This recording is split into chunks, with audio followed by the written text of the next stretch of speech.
All right, good Wednesday, good work day. A lot of energy, I'm really pleased with our kids late in the year. We've got a lot of juice, a lot of energy. Might have been a little too silly early, had to kind of hone it back in, defensively and offensively. But our kids work, man, and they continue to improve. And so really proud of their energy and their effort and how they treat people.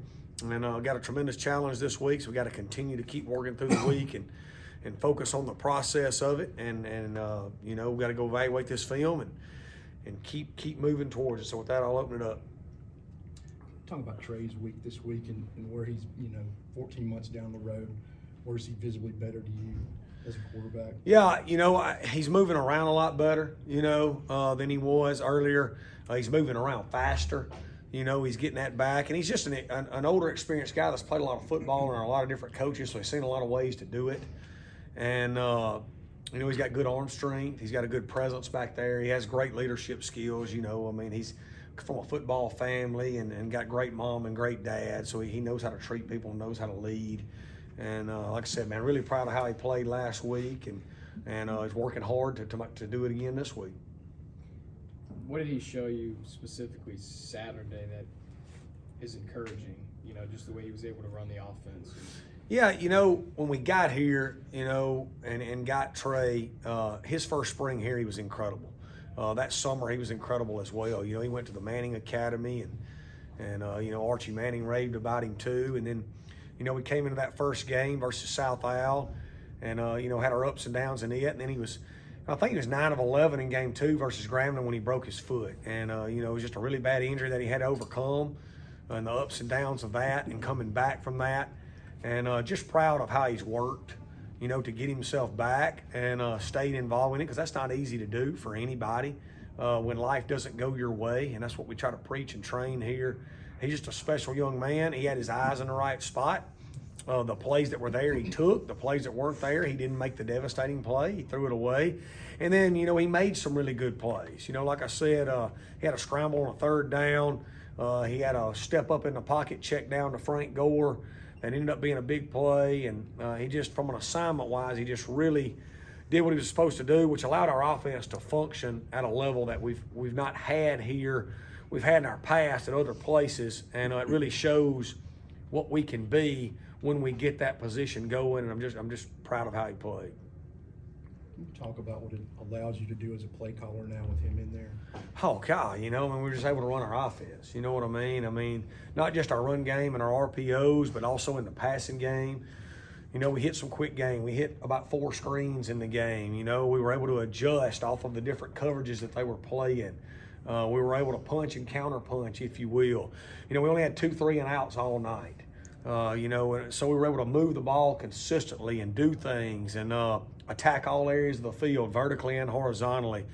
So, it's what we want to be. It's what we've been in our past for 20 years, everywhere we've been. It's what we're going to be here as we continue to improve and move forward.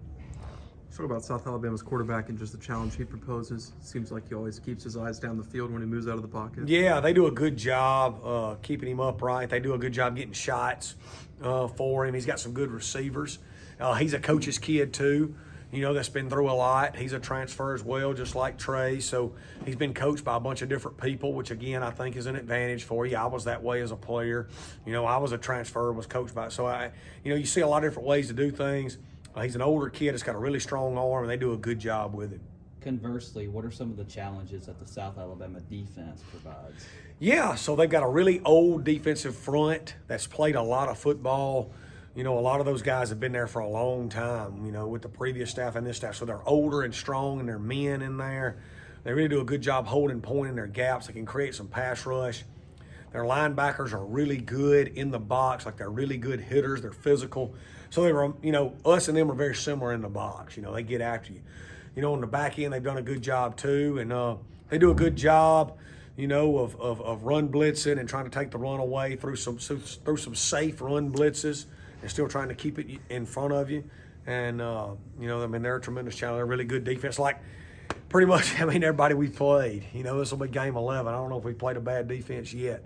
With our schedule this year, is kind of how it's turned out. You know, outside of maybe Troy, a lot of new teams this year. I guess Tulane not in this category, but South Alabama. This is a team you have seen in Yeah. the past year. So how does that? Does it kind of give you kind of know what you're expecting a little bit more than maybe the past couple weeks where first Yeah. meetings all over the board? There's a familiarity with their staff.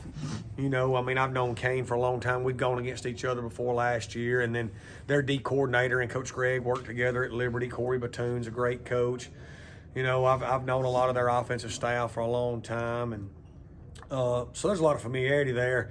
For us, you know, we weren't even a college football team last year at the point in time we played. So, you know, we were a shell of a program trying to build, you know, a real college team. So, you know, we feel like we're a lot better now, and hopefully we can play a lot better than we did in that game. You sort of talked about the seniors that have, seen a lot in the last 4 years or so here. Just to celebrate them Saturday, what will that mean? I mean, what does that group mean to you? And obviously you guys want to celebrate them with a win. Yeah, it's going to be an emotional day for me and all of them because, man, those kids had 100,000 reasons to leave. Most every kid in America would have left. We had a lot did leave. You know what I mean? And they really only had one real good reason to stay, and that's love of Southern Miss and belief in where we could head. And, man, we begged them to stay, and they did. And they've built themselves up. They've all improved and gotten better. You know, they bought into how we've done it, and we've completely changed this program. You know, we're a program now that wins academically. We're a program now that goes to the veterans' home. We're a program now that is changing people's lives, and we're a program now that is starting to win. We've played a lot of close games this year versus a lot of really good opponents, you know, and I think this is the fourth team we've played, you know, that's got a chance to win, 9 games or more this year. And played some really good football teams.